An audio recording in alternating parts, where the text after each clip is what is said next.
chodbách louky ticho dýchá. Kame znají starý hřích.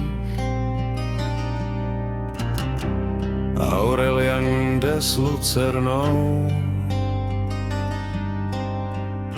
v očích stín a v duši křik. Hlídal dveře pod oltářem, kde se světlo láme tmou. Tajemství, co žije věky, volá jeho pravou duši. Šepoty z hlubin se vrací,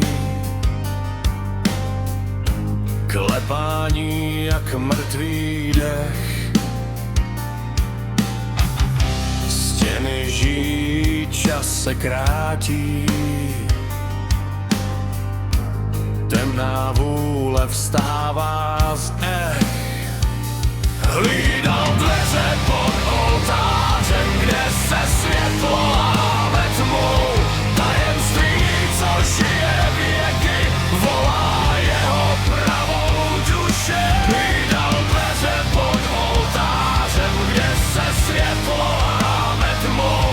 Tajemství, co žije věky, volá jeho pravou duši.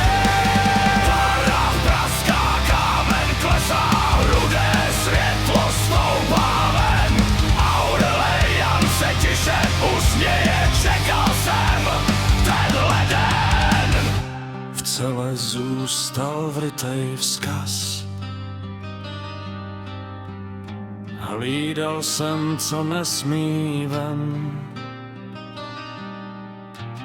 Teď hlídejte, ať se vrátí,